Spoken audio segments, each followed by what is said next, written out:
Hello students, स्वागत है आप सभी का एक बार फिर से आपके और हमारे इस प्यारे से यूट्यूब चैनल साइंस स्टडीबल में।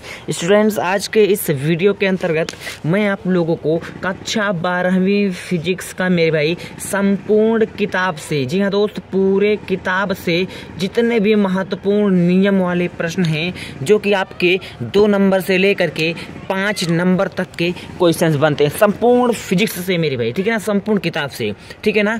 बहुत इंपॉर्टेंट वीडियो है आज का ये मेरे भाई। अगर आप अभी तक कुछ भी नहीं पढ़े हो मेरे भाई तो आप लोगों को बेहतर तैयारी के लिए, अगर आप लोगों का भी सपना है कि आप अच्छे मार्क्स अपने बोर्ड एग्जाम में लेकर आए मेरे भाई, तो आप हमारे चैनल के साथ जुड़ जाइए मेरे भाई, क्योंकि अब आप लोगों का आखिरी का समय चल रहा है।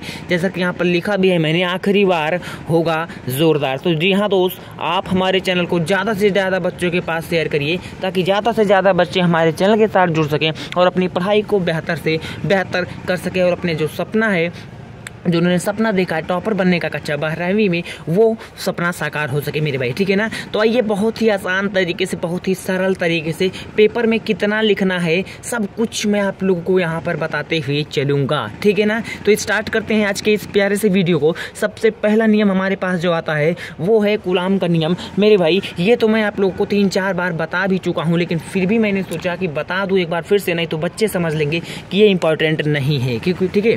तो ये भी बहुत ही इंपॉर्टेंट नियम है मेरे भाई। आई होप कि आप लोगों को ये याद भी हो गया होगा, आप इसको समझ गए होंगे, क्योंकि ये बहुत ही आसान सा नियम है मेरे भाई, कूलाम का नियम, ठीक है ना। तो ज़्यादा समय इस पर हम लोग देंगे नहीं। इस तरीके से हमारे पास परिभाषा लिखा हुआ है मेरे भाई। क्या है कूलाम का नियम, एक बार फिर से मैं आप लोगों को रिवाइज करा दे रहा हूँ। देखो, कूलाम ने क्या बताया था, कूलाम अंकल जी जो हमारे हैं, ये एक वैज्ञानिक थे बच्चों। ये क्या है कूलाम, कूलाम क्या है, एक वैज्ञानिक का नियम है। क्या है बच्चों, एक वैज्ञानिक है, ठीक है। ये क्या बताए थे, इन्होंने बताया कि हमारे पास कोई 2 आवेश हैं, या आप लोग बोल सकते हो 2 बिंदु आवेश, ठीक है ना। 2 बिंदु आवेश आप लोग बोल दो, या सिंपल बोल दो 2 आवेश, ठीक है ना। तो इन्होंने बताया कि हमारे पास मान लो कोई 2 आवेश है, तो उनके बीच में जो लगने वाला बल है, मतलब अगर हमारे पास दोनों आवेश, अगर हमारे पास जो दोनों आवेश है माय डियर, मैं यहाँ पर थोड़ा सा आप लोग को बता दूँ, हमारे पास 2 आवेश है, ठीक है। इस तरीके से हमारे पास, इस तरीके से 2 आवेश है, एक हमारे पास है Q1, एक हमारे पास है Q2। अगर हमारे पास ये जो दोनों आवेश हैं, ये अगर इनके जो प्रकृति है, मतलब ये भी पॉजिटिव हो गए, ये भी पॉजिटिव हो गए, तो इनके बीच कौन सा बल लगेगा, इनके बीच लगेगा प्रतिकर्षण का बल। कैसा बल बच्चों, प्रतिकर्षण का बल। क्यों प्रतिकर्षण का, क्योंकि माय डियर यहाँ पे देखा जाए तो प्लस प्लस चार्ज क्या करेंगे, एक दूसरे को रिपल करेंगे, मतलब प्रतिकर्षित करेंगे। तो यहाँ पर जो बल होगा प्रतिकर्षण का लगेगा, ठीक है ना। अगर हम लोग यहाँ पर देखें, एक हमारा मान लो ये हमारा निगेटिव है और ये हमारा पॉजिटिव है, ये मान लो ये हमारा पॉजिटिव है, ये हमारा निगेटिव है, ठीक है ना। तो क्या होगा, यहाँ पर आकर्षण का बल लगेगा। क्यों, क्योंकि दोनों ही विपरीत प्रकृति के आवेश होंगे, ठीक है ना। तो यही बोले हैं इन्होंने ये बताया कि हमारे पास कोई 2 आवेश हैं, कोई 2 पॉइंट आवेश हैं बच्चों, पॉइंट चार्ज हैं, ठीक है ना। तो उनके बीच जो लगने वाला बल है F, वो क्या होता है, वह होता है इन दोनों आवेशों के बीच की दूरी के, इन दोनों आवेशों के बीच की दूरी के गुणनफल की, ठीक है ना। इस तरीके से, मतलब इनके बीच की दूरी क्या है बच्चों, इन दोनों पर जितना फोर्स लगता है इस दोनों के गुणनफल के बराबर होता है, यही बोला है, ठीक है ना। देखो, 2 बिंदु आवेशों के बीच लगने वाले बल के उनके गुणनफल को, उनके मतलब ये जो आवेश है हमारे, वे जो हमारे आवेश हैं, ठीक है ना।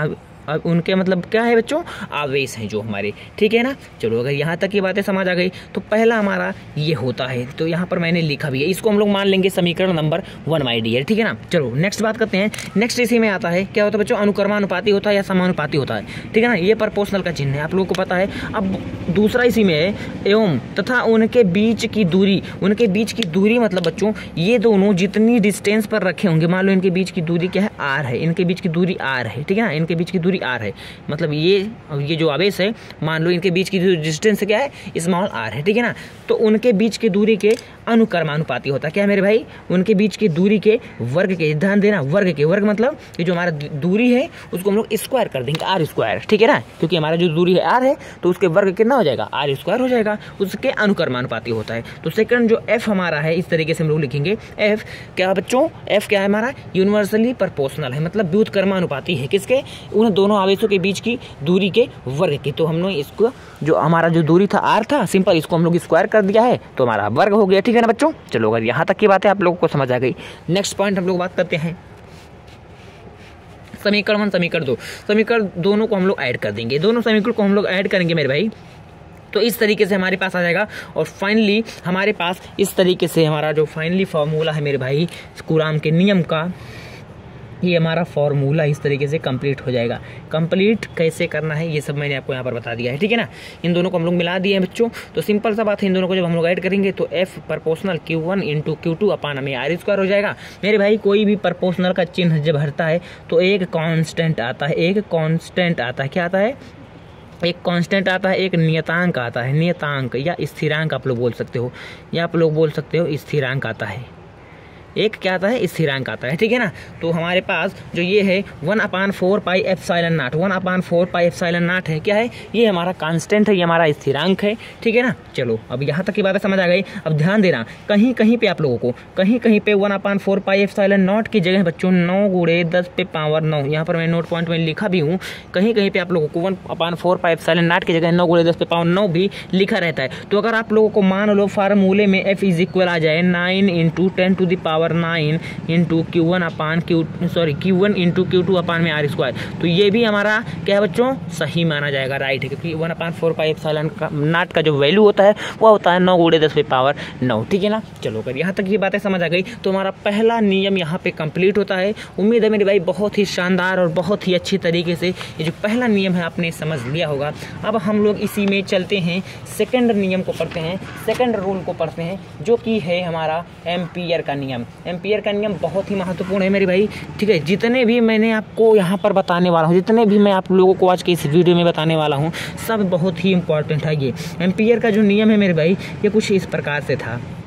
एम्पियर ने क्या बताया? एम्पियर का जो नियम है गॉस के नियम के अनुसार, माय डियर, गॉस का नियम हम लोग एक वीडियो में करेंगे क्योंकि उसमें कुछ अनुप्रयोग हैं, ठीक है ना। तो उनके जो एप्लीकेशंस हैं वहाँ से क्वेश्चंस आप लोग के पक्का एक बनते हैं डेरिवेशन में, ठीक है ना। तो उसका नियम हम लोग अलग वीडियो में करेंगे। उसमें हम लोग क्या पढ़ लेंगे, उसमें हम लोग गॉस का नियम भी कवर करेंगे और उससे संबंधित जो उसके एप्लीकेशंस हैं, जो उसके अनुप्रयोग हैं, वहाँ से आप लोग के 100% क्वेश्चंस बनते हैं। तो उसको भी हम लोग उसी वीडियो में कर लेंगे मेरे भाई। आप लोगों को किसी भी प्रकार से कोई टेंशन नहीं करनी है। तो जो एम्पियर का नियम था बच्चों, वो भी क्या था? वो भी नियम जो था वो गॉस के नियम के ही समतुल्य था, ठीक है ना। क्या था बच्चों?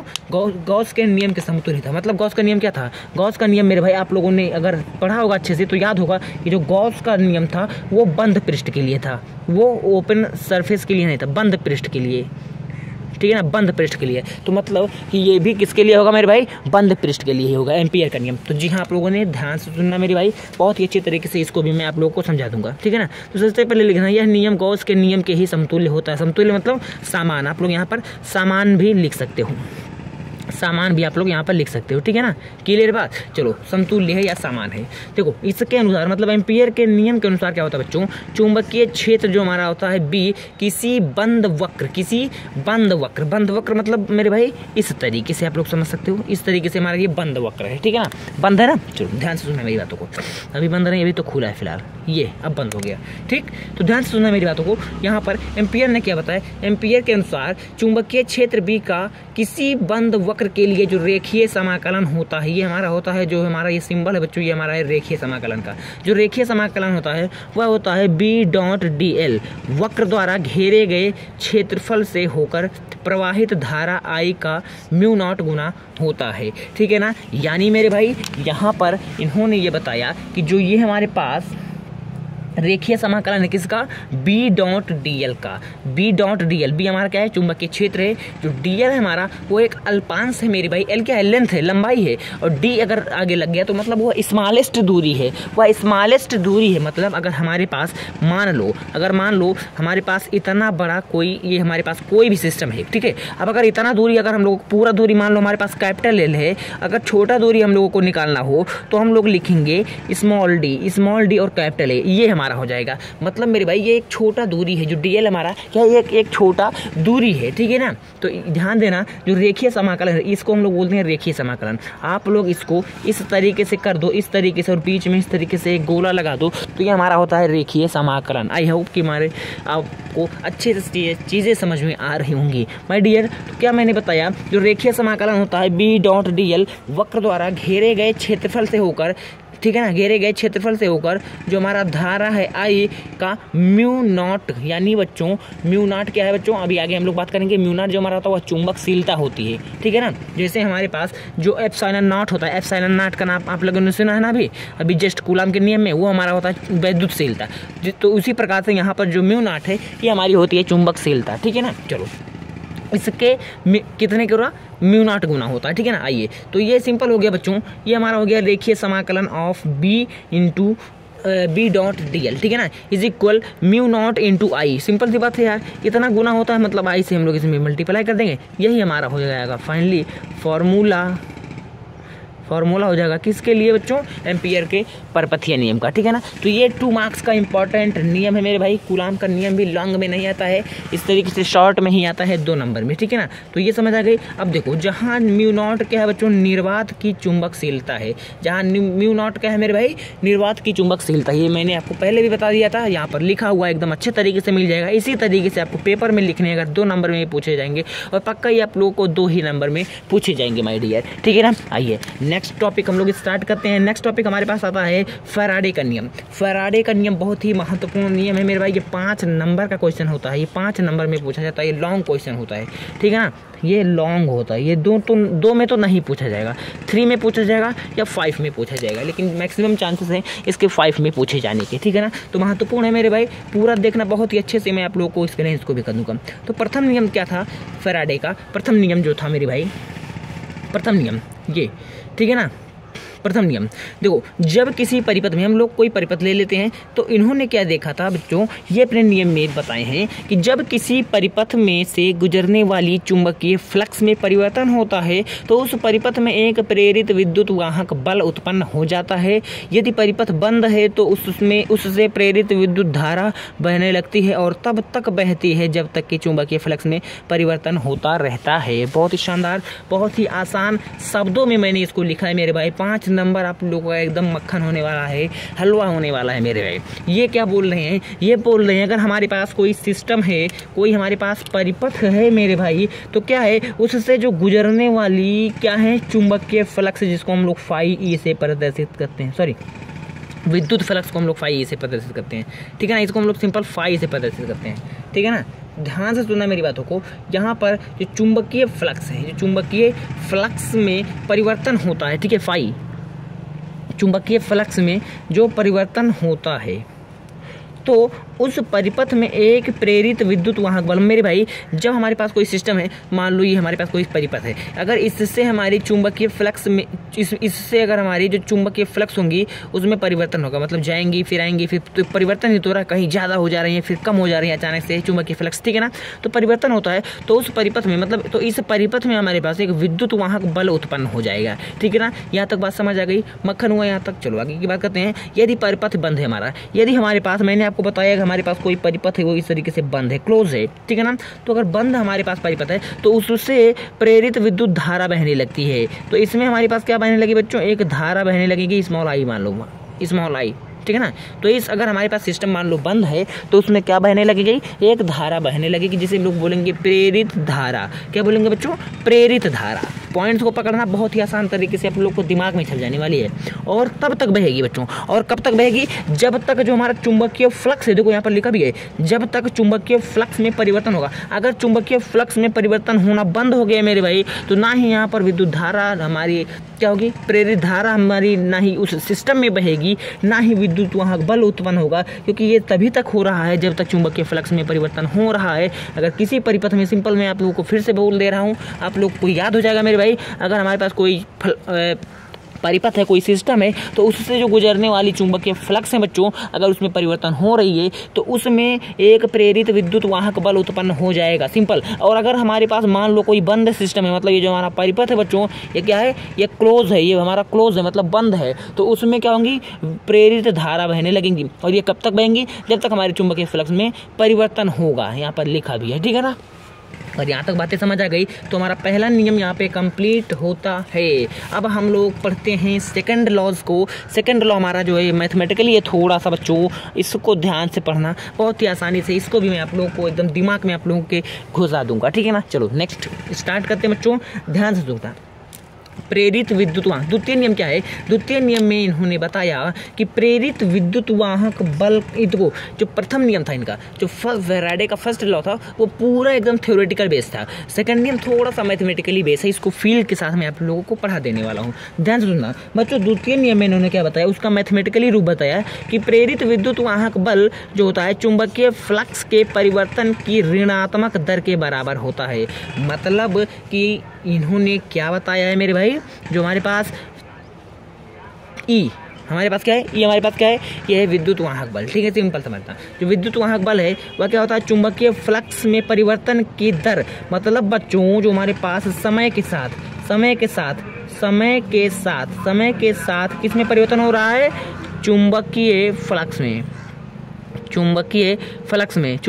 में। तो इसीलिए हम लोगों ने यहाँ पर डेल्टा टी लिख दिया। डेल्टा टी मतलब होता है बच्चों परिवर्तनशील।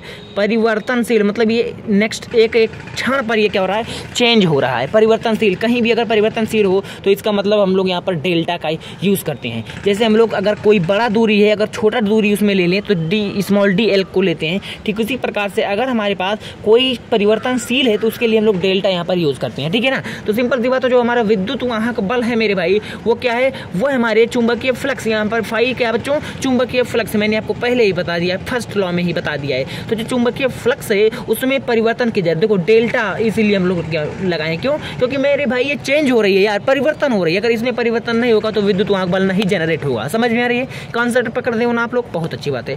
तो इन्होंने क्या बताया, इन्होंने सेकंड लॉ में अपने बताए कि जो प्रेरित विद्युत वाहक बल है वह चुंबकीय फ्लक्स के में परिवर्तन की ऋणात्मक दर के, दर मतलब मैंने आपको बताया है बच्चों, समय के साथ अगर हम लोग बोलेंगे तो दर का हम लोग यूज करते हैं। ठीक है ना। तो बोला है यहाँ पे निगेटिव के इज इक्वल होता है बच्चों, निगेटिव के बराबर होता है। अब ठीक है ना, यदि अब यहाँ पे आगे देखो ना, यदि डेल्टा टी समय अंतराल में चुंबकीय फ्लक्स में परिवर्तन फाई हो तो प्रेरित विद्युत वाहक बल हमारे पास क्या होगा बच्चों, ये होगा। ठीक है ना। अब अगर यहाँ पर हम लोग देखें ई इज इक्वल माइनस का एन अपान में डी फाई अपान में डी टी हो जाता है। एन क्या है, ये नंबर ऑफ चुंबकीय फ्लक्स की संख्या बच्चों, कितना चुंबकीय फ्लक्स चेंज हो रहा है। ठीक है ना, ये है। अब यहाँ पे एक बात और आ रहा है यहाँ पे ऋण चिन्ह प्रदर्शित करता है बच्चों कि प्रेरित विद्युत वाहक बल सदैव फ्लक्स में परिवर्तन का विरोध करता है। मतलब मेरे भाई ये निगेटिव इसीलिए आता है क्योंकि हमारा जो ये चिन्ह है बच्चों, निगेटिव क्यों आ रहा है, क्योंकि जो प्रेरित विद्युत वाहक बल है वह सदैव फ्लक्स में परिवर्तन का विरोध करता है। मतलब वो चाहता है कि यहाँ पर प्रेरित विद्युत वाहक बल का विरोध करने का मतलब ये हो गया मेरे भाई कि वह चाहता है कि ये ना हो, लेकिन वो होता है। विरोध का मतलब क्या हुआ, मतलब अगर हम लोग मान लो पापा हमारे मान लो हम नहीं पढ़ना चाहते हैं, पापा हमारे हम पर फोर्स लगा रहे हैं कि नहीं बेटा पढ़ना है, तो मतलब हमारा विरोध कर रहे हैं वो। ठीक है ना। तो ठीक उसी प्रकार से होता है कि ऋण चिन्ह प्रदर्शित करता है कि प्रेरित विद्युत वाहक बल जो होती है बच्चों सदैव फ्लक्स में परिवर्तन का विरोध करती है। वह चाहती है कि फ्लक्स में परिवर्तन ना होगा। फ्लक्स में परिवर्तन नहीं होगा मेरे भाई तो विद्युत वाहक बल भी हमारा जनरेट नहीं हो पाएगा। नेक्स्ट टॉपिक हमारे पास आता है लेंज का नियम। ये भी बहुत ही मजेदार नियम है मेरे भाई, बहुत ही शानदार नियम है, बहुत ही आसान नियम है, बहुत ही इंपॉर्टेंट नियम। आइए लेंज का नियम हम लोग पढ़ते हैं फटाफट से। ठीक है ना, स्टार्ट करें बच्चों। आइए लेंज का नियम क्या है, इन्होंने बताया लेंज भी एक साइंटिस्ट का नाम है, एक वैज्ञानिक का नाम है बच्चों। तो लेंज ने बताया था कि किसी परिपथ में प्रेरित विद्युत धारा अथवा प्रेरित विद्युत वाहक बल जो भी होता है, किसके कारण ये सब होता है, इसको कौन बताया, इसको फैराडे ने बताया कि जब तक हमारे चुंबकीय फ्लक्स में परिवर्तन होगा तब तक हमारा प्रेरित धारा और प्रेरित विद्युत वाहक बल उत्पन्न होगी। तो इन्होंने क्या बताया, इन्होंने उसका डायरेक्शन बताया कि इस नियम के अनुसार किसी परिपथ में प्रेरित विद्युत धारा अथवा प्रेरित विद्युत वाहक बल, ठीक है ना, कि दिशा सदैव ऐसी होती है कि वह उस कारण का विरोध करती है जिससे वह स्वयं उत्पन्न होती है। ठीक है ना। कुछ नहीं समझ में आया, कोई बात नहीं है मेरे भाई, मैं आप लोगों को यहाँ पर चित्र के सहारे से समझा देना चाहता हूँ। और ये आइए बहुत ही बेहतर तरीके से, बहुत ही शानदार तरीके से इसका पीडीएफ अगर आप लोगों को चाहिए तो मैं प्रोवाइड करा दूंगा एकदम फ्री में मेरे भाई, क्योंकि हम आपके लिए ही बने हैं। चलो ये हमारे पास कोई कुंडली है, माय डियर, कुंडली है। और यहाँ पर इन्होंने एक लिया दंड चुंबक, इन्होंने चुंबक लिया। आप लोगों को पता है चुंबक में दो पोल होते हैं, एक साउथ यानी एक दक्षिणी ध्रुव, एक नॉर्थ मतलब एक उत्तरी ध्रुव। ठीक है ना। आइए बात करते हैं कि ये क्या होता है। माय डियर, इन्होंने कुंडली के सामने इस चुंबक को लेकर के गए तो क्या हो रहा है यहाँ पे, ये जब पास लेकर के जा रहे हैं, ये जो चुंबक को इस तरीके से पास लेकर के जा रहे हैं, इस तरीके से पास लेकर के जा रहे हैं, तो देख रहे हैं कि इस कुंडली में एक प्रेरित धारा बहने लग रही है। प्रेरित धारा बहने लग रही है, क्यों? इसको पास ले जाने से, क्योंकि इसमें तब चुंबकीय फ्लक्स में इसके परिवर्तन हो जा रहा है। तो परिवर्तन हो जा रहा है तो सिंपल सी बात है, प्रेरित विद्युत धारा बहेगी और प्रेरित विद्युत वाहक बल भी होगा उसमें, ठीक है ना। तो ध्यान से सुनना, तो ये एक ऐसे बिहेव करती है भाई कि इसका जो बिहेव होता है वह साउथ पोल की तरह हो जाता है। जैसे चुंबक हमारा है, साउथ पोल है ये ना, तो इसको जब हम लोग पास लेके आते हैं तो ये हमारा जो कुंडली है इसमें प्रेरित धारा बहने लगती है, प्रेरित विद्युत वाहक बल बहने लगता है, ठीक है ना, उत्पन्न हो जाता है। अब ध्यान से सुनना, जब हम लोग इसको पास लेकर के आते हैं तो ये जो कुंडली है मेरे भाई, ये जो चुंबक के साउथ पोल की तरह यानी बच्चों दक्षिणी ध्रुव के समान बिहेव करती है। अब आप ही बताओ यार कि यहाँ पे मेरे भाई, यहाँ पे अगर हम लोग इसको पास लेकर के जाएंगे तो अगर ये दक्षिणी ध्रुव की तरह व्यवहार करेगी, बिहेव करेगी, इसका भी दक्षिणी ध्रुव, तो एक दूसरे को रिपल करेंगे, मतलब पास नहीं जाने देंगे। तो वही हो गया विरोध करना। मतलब बच्चों ये क्या होता है, लेंज ने बताया कि अगर हमारे पास किसी परिपथ में प्रेरित धारा जो बह रही है, किसके कारण बह रही है? इसके कारण, क्योंकि जब हम इसको पास ला रहे हैं तो इसमें क्या हो रहा है बच्चों, चुंबकीय फ्लक्स में परिवर्तन हो रहा है। और हमने अभी पढ़ा है मेरे भाई कि जब हमारा चुंबकीय फ्लक्स में परिवर्तन होगा तो उस परिपथ में एक प्रेरित विद्युत वाहक बल उत्पन्न हो जाती है, ठीक है ना। और उसी के साथ अगर हमारा बंद परिपथ हो, हमारा बंद परिपथ है तो उसमें धारा भी बहने लगेगी। माय डियर, समझ में आ रही है बातें? ये बंद है तो इसमें धारा भी बह रही है। देखो एक एक कॉन्सेप्ट जो हमारे साइंटिस्ट थे बहुत ही सोच समझ के दिए थे मेरे भाई, ठीक है ना। और मैं आप लोगों को उस कॉन्सेप्ट को बहुत ही डीप और बहुत ही आसान शब्दों में एकदम परिभाषा को लिख करके ज़्यादा समय में दे रहा हूँ आप लोगों को फोकस करने के लिए कि आप लोग अच्छे से उसको तैयार कर लो, क्योंकि मेरी बातों से आप लोगों को अच्छे से समझ में आ रहा होगा। परिभाषा आप लोगों को लिखा लिखा मिल जा रहा है और बाकी का कॉन्सेप्ट मैं आप लोगों को यहाँ पर दे रहा हूँ कि क्यों हो रहा है, कैसे हो रहा है, क्यों हो रहा है, ठीक है ना। चलो भाई बात करते हैं कि इसको जब हम लोग पास लेके जा रहे हैं तो इसमें प्रेरित धारा भी बह रही है, क्योंकि हमारा जो है क्लोज परिपथ है, हमारा एक बंद परिपथ है, ठीक है ना। अब नेक्स्ट बात यहाँ पर अगर हम लोग कर लें तो हम लोग इसको पास लेके जा रहे हैं बच्चों, तो ये दक्षिणी ध्रुव के समान बिहेव कर रहा, तो ये क्या होगे, क्या एक दूसरे को रिपल करेंगे, मतलब प्रतिकर्षित करेंगे, मतलब विरोध करेंगे।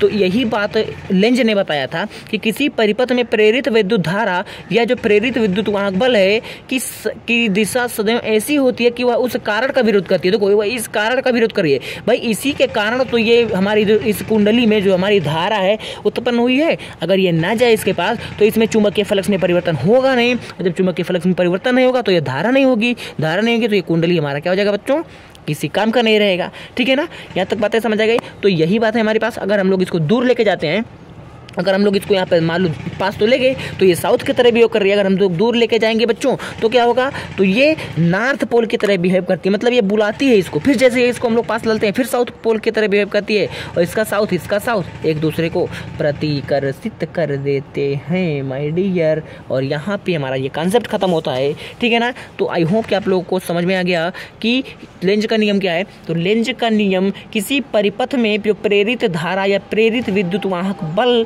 की दिशा ऐसी होती है बच्चों कि वह उस कारण का विरोध करती है जिसके कारण वह स्वयं उत्पन्न होती है, ठीक है ना। अब देखो जिससे वह स्वयं उत्पन्न होती है तो समझ में आएगा यह फैराडे के ऊर्जा संरक्षण के नियम पर आधारित है। जी हाँ दोस्त, ये तो आप लोग समझ ही गए हो बच्चों, क्योंकि उसमें भी हम लोग देखा, अभी हम लोगों ने फैराडे के नियम में भी पढ़ा है बच्चों कि वहां पर क्या हो रहा था, विद्युतीय फ्लक्स में परिवर्तन चुंबकीय फ्लक्स में परिवर्तन हो रहा था, तो तक विद्युत धारा और विद्युत वाहक बल दोनों जनरेट हो रहे थे, ठीक है ना। तो यही बात इंपॉर्टेंट है कि यह नियम फैराडे के ऊर्जा संरक्षण के नियम पर आधारित है मेरे भाई। अगर इसको आप लोग नहीं लिखोगे तो आप लोग 1 मार्क्स यहाँ से जानो छोड़ रहे हो, समझ दो।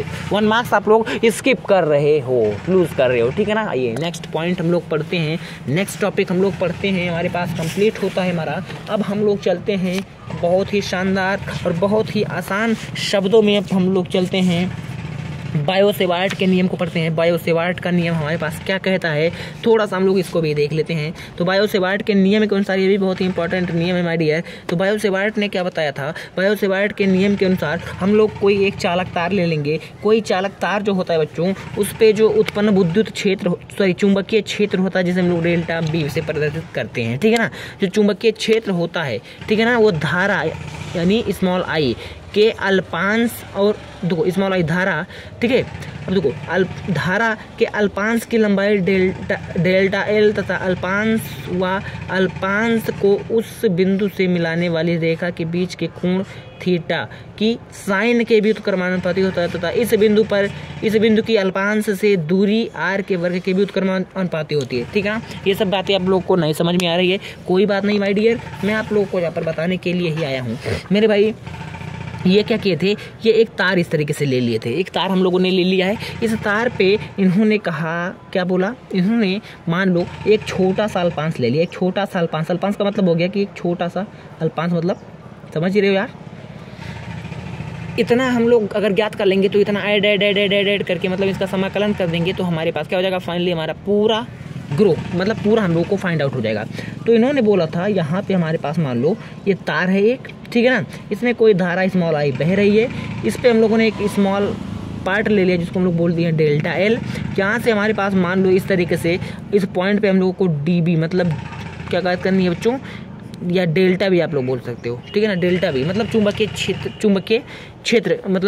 क्षेत्र जो डीबी है उसको हम लोगों को फाइंड आउट करना है, ठीक है ना। अब ध्यान से सुनना, और ये जो है इसके बीच का जो थीटा है ये हमारा साइन थीटा हो गया, ये हमारा क्या होगा, साइन थीटा, जो एंगल है ये हमारा साइन थीटा हो गया। तो इन्होंने वही बताया है बच्चों, ये इन्होंने यही बताया है। देखो अब इस बात को सुनो, अब बहुत ही अच्छे से समझ में आ जाएगा। देखो किसी चालक के एक अल्पांश द्वारा किसी बिंदु पर उत्पन्न क्षेत्र डीबी डेल्टा बी, ठीक है ना। देखो यहाँ पर हम लोगों ने एक अल्पांश ले लिया और इस पॉइंट से हम लोगों ने यहाँ पे एक पॉइंट ले लिया है, यहाँ पर हम लोगों को डेल्टा बी मतलब चुंबकीय क्षेत्र निकालना है मान लो, ठीक है ना। बिंदु पर उत्पन्न चुंबकीय क्षेत्र जो होता है वह धारा आई के अल्पांश की लंबाई डेल्टा एल के तथा अल्पांश, यहाँ पर आप लोगों को इसको कट कर देना है, तथा अल्पांश को उस बिंदु से मिलाने वाली रेखा के बीच, अल्पांश को इस बिंदु के मिलाने वाली रेखा के बीच जो हमारा जो एंगल होता है साइन थीटा, ठीक है ना। देखो कोण साइन थीटा के अनुकर्मानुपाती होता है और तथा उस बिंदु की अल्पांश से दूरी, अब यहाँ पे इस बिंदु से जो हमारे पास अल्पांश की ये जो दूरी है, इस अल्पांश से ये जो पॉइंट की दूरी है इसको हम लोग स्मॉल आर बोलेंगे, इसके व्युत्क्रमानुपाती, इसके वर्ग के व्युत्क्रमानुपाती होता है, ठीक है ना। तो यहाँ पर ये बताए हैं। अब आगे की बातों को यहाँ पर ऑलरेडी लिखा हुआ है मेरे भाई, ये चित्र से मैंने आपको समझा दिया है, इस तरीके से आप लोग इसको देख सकते हो। आगे की बात क्या है, आगे की बात यहाँ पर जैसे किसी ने बोला है कि यहाँ पे जो हमारा धारा है वह डीबी यानी जो हमारा चुंबकीय क्षेत्र है माय डियर उसके समानुपाती है, और जो अल्पांश है हमारा डीएल, मैंने आपको यहाँ पर भी बताया है, जो हमारा अल्पांश है छोटा सा पार्ट हमने लिया है इस पूरे तार के लिए, ठीक है ना, उसके अनुकर्मानुपाती होता है। ये हमारा समीकरण नंबर 2 हो गया, हमारा समीकरण नंबर 1 हो गया। और डीबी जो है वो किसके समानुपाती है, साइन थीटा के। यहाँ पर भी लिखा भी हुआ है मेरे भाई, ये सब लिखा भी हुआ है, साइन तो बीच के कोण थीटा की साइन के अनुकर्मानुपाती होता है। अब यहाँ पे व्युत्क्रमानुपाती किसके होता है बच्चों, व्युत्क्रमानुपाती होता है आर स्क्वायर के। आर स्क्वायर मतलब जो हमारे पास दूरी है तथा उस बिंदु की अल्पांश से दूरी आर के वर्ग के व्युत्क्रमानुपाती होती है। यहाँ पर सब कुछ लिखा भी है, ठीक है ना। अब इन दोनों को हम लोग ऐड कर देंगे तो हमारे पास फाइनली ये हमारे पास मिल जाएगा मेरे भाई। और अगर हम लोग यहाँ पर जानते हो हमारे पास कोई भी अगर प्रोपोर्शनल का चिन्ह है या समानुपाती का चिन्ह है तो इसको जब हम लोग हटाएंगे तो यहाँ पर एक कांस्टेंट आता है जिसको हम लोग बोलते हैं म्यू नॉट अपान में 4 पाई, म्यू नॉट अपान में 4 पाई। जैसे हमारे पास जो कूलॉम के नियम में आता था F proportional Q1 into Q2 अपान में R स्क्वायर, ठीक उसी प्रकार से यहाँ पर ये आया है। तो इसके जगह पर हम लोग जैसे लिखते थे 1/4 पाई एप्सिलॉन नॉट, ठीक उसी प्रकार से यहाँ पर आता है म्यू नॉट अपान में 4 पाई, ठीक है ना। जहाँ पर म्यू नॉट क्या है मेरे भाई, चुंबकशीलता है जहाँ पर, और यहाँ पर जो हमारा एप्सिलॉन नॉट का था ये हमारा था विद्युतशीलता निर्वात की, ठीक है ना। चलो अगर यहाँ तक समझ आ गई तो अब हम लोग चलते हैं, ये हमारे पास फाइनली फॉर्मूला हो गया मेरे भाई, ये हमारे पास फॉर्मूला हो गया।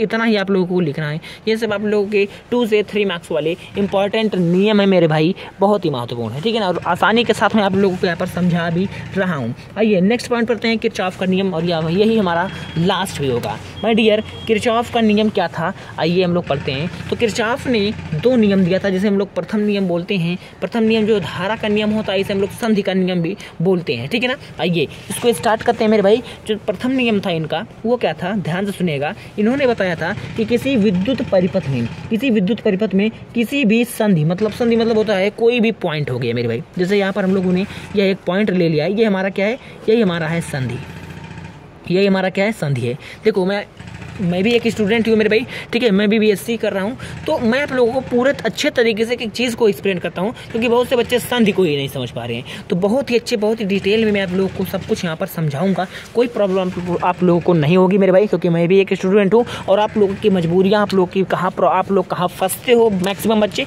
ठीक है, सब कुछ मुझे पता है और सब कुछ मैं आप लोग को डिटेल्स में पढ़ाते जा रहा हूँ। ध्यान से सुनना। तो किसी विद्युत परिपथ में किसी भी संधि पर मिलने वाली जो समस्त धाराओं का बीजगणितीय योग है वो हमेशा शून्य होता है। आइए बात करते हैं। जो हमारे पास ये देखो समेसन आई, ये हमारा क्या होता है बच्चों, sigma I, summation I is equal to 0। इस तरीके से आप लोग लिख दोगे तो भी हो जाएगा, क्योंकि आई हमारा क्या हो गया, मैक्सिमम, इसका मतलब हो गया इनफाइनाइट, मतलब बहुत सारी धाराएं, इसका मतलब हो गया बहुत सारी धारा, ठीक है। अगर ऐसा आप लोग लिख दे रहे हो तो भी बहुत ही अच्छी बात है मेरे भाई। अगर नहीं लिख पा रहे हो तो सपोज हमारे पास इस तरीके से मान लो बहुत सारी, देखो मान लो ये धारा इस पॉइंट पे आ रही है, अब ये धारा इस पॉइंट से जा रही है, फिर ये भी धारा इस पॉइंट से जा रही है, ये धारा यहाँ पर आ रही है, इस पॉइंट से ये धारा ऐसे आ रही है, इस पॉइंट पे ये भी धारा आ रही है। देखो एरो का तीर आप लोग एरो देख लो आप लोग, इस तरीके से यहाँ पर भी ये धारा आ रही है। तो क्या होता है मेरे भाई, देखो यहाँ पर जो धाराएं संधि की ओर आती हैं उसे हम लोग पॉजिटिव में लेते हैं, और जो इस पॉइंट ये मतलब इस संधि से बाहर की तरफ जा रही है, मतलब ये जो बाहर की तरफ जा रही है तो इसको हम लोग लेंगे निगेटिव में। बस इतना आप लोगों को ध्यान रखना है। अब आइए सबको हम लोग ऐड कर दें, भाई देखो समस्त धाराओं का जो बीजगणितीय योग होता है, मतलब इसको हम लोग ऐड कर दें, वो हमेशा क्या होता है, वो हमेशा शून्य होता है, ठीक है ना। यही यहाँ पर फर्स्ट लॉ है, बस कुछ नहीं है। और तो यहाँ पर जितनी धारा है, मान लो ये I1 है तो हम लोगों ने लिख लिया I1 प्लस में I2, देखो I2, और ये भी प्लस में I3, ये भी प्लस में I4, मतलब प्लस में I4, यहाँ पर हम लोगों ने प्लस में सबको लिया क्योंकि ये संधि की ओर जा रही है। अब यहाँ से चेंज होगा थोड़ा सा, माइनस हमने क्यों लगाया, क्योंकि यहाँ पर मैंने आपको बता दिया है जो इस पॉइंट से बाहर की तरफ निकल रही है उसको हम लोग निगेटिव मिलेंगे, ठीक है ना। तो इसीलिए यहाँ पर लिख लिया -I5। अभी देखो ये भी बाहर लिख रही है तो इसके लिए भी -I6, टोटल हमारे पास हो जाएगा 0, क्योंकि हम लोग जानते हैं जो समस्त धारा होती है किसी पॉइंट से निकलती है, मतलब किसी पॉइंट पर मिलती हैं। अब मिलने का मतलब हो गया वो हो सकती है निकल रही हो या हो सकती है वो आ रही हो, तो उसका जो बीजगणितीय योग होता है वो हमेशा शून्य होता है, वो हमेशा शून्य होता है। ये मैथमेटिकली हो गया, ये परिभाषित रूप से हो गया। तो आई होप कि आप लोगों को ये भी बहुत ही शानदार तरीके से समझ में आ गया है माय डियर। अब हम लोग यहाँ पर नेक्स्ट पॉइंट पढ़ते हैं, इनका सेकंड लॉ पढ़ते हैं, बहुत ही इंपॉर्टेंट है, बहुत ही शानदार तरीके से उसको भी हम लोग पढ़ेंगे। आइए हमारे पास इनका द्वितीय नियम आता है माय डियर। द्वितीय नियम क्या कहता है, इसको हम लोग बोलते हैं पास का नियम या लूप का नियम, बंद लूप का नियम, या इसको हम लोग बोलते हैं वोल्टता का नियम, ठीक है ना। चलिए आइए बात कर लेते हैं ये क्या है। तो ये मेरे भाई इंपॉर्टेंट है, ये मैक्सिमम बार केवल यही आप लोगों से पूछा जाता है, और ये केवल अगर पूछा जाएगा तो 2 मार्क्स में पूछा जाएगा, अगर पूरा पूछा जाएगा तो 5 मार्क्स में पूछा जाने वाला है। ये क्वेश्चन है और इंपॉर्टेंट क्वेश्चन है, बार बार आने वाला फेमस क्वेश्चन है, ठीक है ना। नेक्स्ट पॉइंट बात करते हैं कैसे हम लोग इसको समझेंगे सर। तो यहाँ पर लिखा हुआ है किसी विद्युत परिपथ में किसी भी बंद पास, इसके लिए आप लोगों को एक बंद पास लेना है। ये लूप का नियम है बच्चों, बंद पास का नियम इसको हम लोग बोलते हैं, ठीक है ना। तो सिंपल सी बात है, यहाँ पर मैं लिख दे रहा हूँ बंद पास का नियम, बंद पास का नियम, ठीक है ना। बंद पास का नियम भी इसको हम लोग बोलते हैं। तो बंद पास का नियम इसको हम लोग क्या बोलेंगे, इसको हम लोग कैसे समझेंगे। देखो किसी विद्युत परिपथ में किसी भी बंद पास के विभिन्न भागों में जो प्रवाहित धारा है एवं संगत प्रतिरोध के गुणनफल का बीजगणितीय योग उस पास में लगे समस्त विद्युत वाहक बलों के योग के बराबर होता है। समझ में आ रही है, नहीं समझ में आ रही है, ये हमारे पास कोई सिस्टम है माय डियर, ये हमारे पास क्या है, कोई सिस्टम है, ठीक है ना। अब इस सिस्टम में हम लोगों को क्या करना है, इस सिस्टम में हम लोगों को देखना, ये हमारे पास धारा बह रही है, ये हमारे पास विद्युत वाहक बल, मतलब हम लोगों ने बैटरी लगाया है, ठीक है ना। ये हमारे पास प्रतिरोध है, ठीक है ना। अब ये हमारे पास एक हो गया। तो सबसे पहले बंद पास हम ले लेंगे, सबसे पहले बंद पास ABCDA में, ABCDA में बहुत से बच्चे केवल ABCD ही लिख देते हैं। अगर ABCD आप लोग लिख दिए तो केवल इतना ही तो रह गया, इतना ही तो रह गया, तो ये हमारा बंद कहाँ से हो जाएगा। तो ABCDA आप लोगों को पूरा लेना है तभी हमारा बंद होगा, ठीक है ना। और आप लोगों को पता है इसका द्वितीय नियम क्या कहता है, बंद पास का नियम होता है, मतलब इसके लिए जो हमारा परिपथ होना चाहिए वह क्लोज होना चाहिए, ठीक है माय डियर। चलो अब हम लोग इस तरीके से ले लिए हैं बंद पास पहला। अब हम लोग समझ भी रहे हैं, हम लोगों ने समझ भी लिया है यहाँ पे कि जो हमारा का द्वितीय नियम है जिसको हम लोग वोल्टता का नियम या बंद पास का नियम बोलते हैं, ये क्या है, यह बोल रहे हैं कि किसी विद्युत परिपथ में किसी भी बंद पास में विभिन्न भागों में जो प्रवाहित धारा है एवं संगत प्रतिरोध का गुणनफल, मतलब जो हमारा धारा है इसमें आई और संगत प्रतिरोध मतलब जो भी इसमें प्रतिरोध लगा है उसका जो गुणनफल होगा वह किसके बराबर होगा, उसका जो बीजगणितीय योग होगा, इसका जो ऐड होगा, मतलब अगर हमारे पास मान लो ये है, अगर मान लो इस तरीके से बहुत सारे हैं तो I1 R1 प्लस में I2 R2 प्लस में I3 R3 प्लस में I4 R4 प्लस में इस तरीके से इनफाइनाइट तक, ठीक है ना, समझ में आ रही बातें। तो इस तरीके से और किसके बराबर होगा, साथ ही साथ उस पास में लगे समस्त विद्युत वाहक, उस पास में जितने भी विद्युत वाहक बल होंगे, ठीक है ना, तो उसका बीजगणितीय योग, मान लो इसमें हमारे पास कितने हैं, ये है हमारे पास और ये है, तो हम लोगों ने E1 प्लस में E2 को ले लिया है। क्लियर है बातें। अब यहाँ पे आप लोग को पहले में समझना है, यहाँ पर सर हमने लिखा है क्या माइनस, यहाँ पर माइनस क्या है, यहाँ पर तो हम लोगों को ऐड करना है क्योंकि हमने किरचॉफ का नियम पढ़ा है कि धारा और उसमें जो प्रतिरोध होते हैं उसका गुणनफल का जो बीजगणितीय योग होता है, ठीक है, तो यहाँ पर आपने माइनस क्यों लगाया, यहाँ पर तो ऐड होना चाहिए, योग का मतलब होता है जोड़, तो यहाँ पर माइनस इसीलिए लगा है क्योंकि यहाँ पर अगर आप लोग देखो तो धारा यहाँ से आ रही है माय डियर, अगर हम लोग देखें तो यहाँ पर मान लो हम लोग धारा इस तरीके से आ रही है, ऐसे ऐसे जाएगी, तो यहाँ पर देखो धारा इस तरीके से आ रही है, मतलब ये जो है I1 और इंटू R2 ये तो हमारे पास ऑलरेडी पॉजिटिव में है ही, देखो आगे इसके पॉजिटिव है, ये पॉजिटिव में है, यहाँ पर भी पॉजिटिव होना चाहिए था, लेकिन ये हमारा जो है ये हमारा निगेटिव में होता है। क्यों निगेटिव में होता है, क्योंकि यहाँ पर धारा देखें तो विपरीत जा रही है, धारा इस तरीके से जा रही है, धारा इस तरीके से जा रही है, तो यहाँ पर धारा इस तरीके से दूसरे साइड में मतलब अपोजिट साइड में जा रही है बच्चों, तो इसीलिए यहाँ पर हम लोगों ने इसको माइनस ले लिया है, इज इक्वल, इसीलिए यहाँ पर E1 माइनस, देखो E1 हमारा पॉजिटिव में, E1 हमारा पॉजिटिव में, E2 भी हमारा माइनस में जाएगा, तो E1 माइनस E2 हो जाएगा, ये हमारा हो गया दूसरे बंद पास में DCFED में, ठीक है ना। नेक्स्ट हमारा है क्या DCFED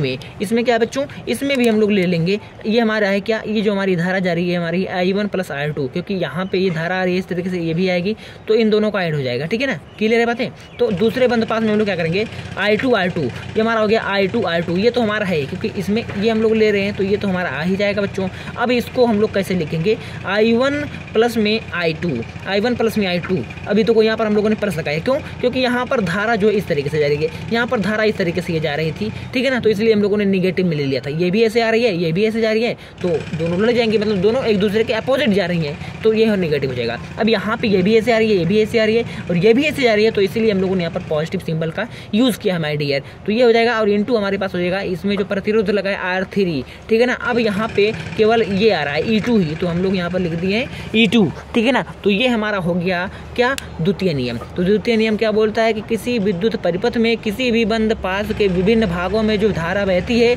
और जो प्रतिरोध होते हैं उनके गुणनफल का बीजगणितीय योग उस पास में लगे समस्त विद्युत वाहक बल, जितने भी विद्युत वाहक बल लगे होते हैं उनके बीजगणितीय योग के बराबर होता है। समझ में आ गई बात, चलो बहुत अच्छी बात है। सेकंड बात हम लोग कहते हैं स्नेल का नियम। स्नेल का नियम बहुत ही इंपॉर्टेंट है मेरे भाई, ठीक है। देखो आप लोग को मैं बता दूं कि प्रकाश का प्रवर्तन का नियम और अपवर्तन का नियम ये नहीं पूछा जाता है, क्योंकि ये लोगों का कक्षा 10वीं में ही पूछ लिया जाता है। तो ये छोटा टॉपिक है माय डियर, ठीक है, हो सकता है पूछ लिया जाए, लेकिन पिछले 4-5 सालों से मैंने पेपर को उठा के एनालिसिस करके ये सभी वीडियो आज शूट कर रहा हूँ, ठीक है। तो क्या उसमें मैंने नहीं देखा है कि ये सब पूछा गया है। इसमें पूछा गया था केवल स्नेल का नियम और ये 2 मार्क्स में पूछा गया था। तो स्नेल का नियम क्या था बच्चों, ये अपवर्तन का एक प्रकार है बच्चों। अपवर्तन का नियम क्या है, अपवर्तन में हम लोग को 2 नियम पढ़ने होते हैं, ठीक है ना। सिंपल आप लोग को अपवर्तन समझ लेना है। अपवर्तन क्या होता है, अपवर्तन हमारे पास होता है बच्चों, अगर हमारे पास 2 सरफेस, हमारे पास एक सरफेस है, ये हमारे पास है सघन मान लो और ये हमारे पास है विरल। तो क्या होता है माय डियर, अगर हमारे पास इस तरीके से प्रकाश यहाँ पर आपतित हो रही है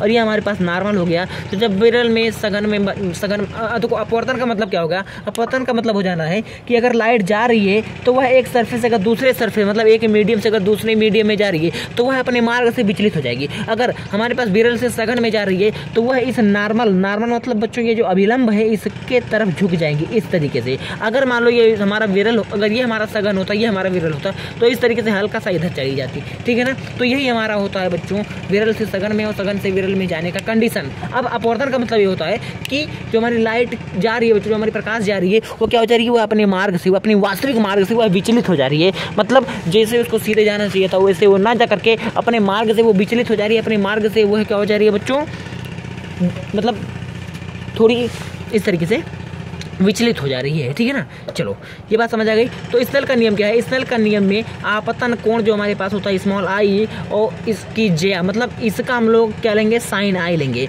और अपवर्तन कोण मतलब साइन आर, अपवर्तन इसका भी हम लोग साइन ले लेंगे। तो साइन आर, साइन आई और साइन आर कि ज्या का अनुपात का मतलब हो गया बच्चों आप बटे में। तो साइन आई बटे में साइन आर जो हमारा होता है वह क्या होता है? स्थिर होता है। मतलब वह हमारा हमेशा स्थिरांक होता है बच्चों, या कांस्टेंट होता है। यहाँ पर वही लिखा गया है जहाँ पर स्मॉल आई आपतन कोण है और स्मॉल आर अपवर्तन कोण है, ठीक है ना माय डियर। तो मैं आप लोगों को बता दूँ, ये इस तरीके से जा रही है, मान लो ये इस तरीके से नॉर्मल है, ऐसे झुक जाएंगी, ठीक है ना।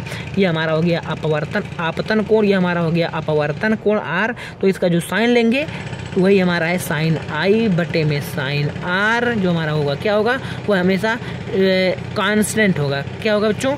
कांस्टेंट होगा, वही बोला गया है और वही यहाँ पर लिखा भी गया है। तो आई होप कि आज का ये वीडियो आप लोगों को बहुत मजा आया होगा मेरे भाई। बस यहीं तक हम लोगों को पढ़ना था, मात्र इतना ही आप लोगों को पढ़ना है मेरे भाई। अगर इतना आप लोग अच्छे से तैयार कर ले रहे हो तो आप लोगों को किसी का बाप नहीं रोक सकता है टारगेट 90 लाने से बच्चों। अगर इतना नियम वाले प्रश्न आप लोग कर ले रहे हो तो इससे बाहर आपको कुछ भी नहीं आएगा। तो मेरे भाई अगर आप लोगों को आज का ये वीडियो समझ में आया हो, यानी पसंद आया होगा बच्चों, सब कुछ अच्छे से समझ में आ गया है, तो हमारे चैनल को ज़्यादा से ज़्यादा बच्चों के पास शेयर करिएगा। अगर आप लोग हमारे चैनल को अभी तक सब्सक्राइब नहीं किए मेरे भाई तो सब्सक्राइब और शेयर भी जरूर करना अपने दोस्तों के साथ, क्योंकि हम आप लोगों को इसी तरीके से डेली वीडियोस लाते हैं। जितने भी इंपॉर्टेंट्स वीडियो हुए, बहुत सारे आप लोग के लिए न्यूमेरिकल्स, बहुत सारे परिभाषा, बहुत सारे नियम वाले पर सब कुछ हम आप लोगों के लिए लाएंगे बच्चों, ताकि आप अपने बोर्ड एग्जाम में बेहतर मार्क्स प्राप्त कर सकें, ठीक है ना मेरे भाई। और अपने सपने को साकार कर सकें हमारे साथ, ठीक है मेरे भाई। तो मिलते हैं किसी और अच्छे वीडियो में, तब तक बने रहिए आप हमारे चैनल के साथ।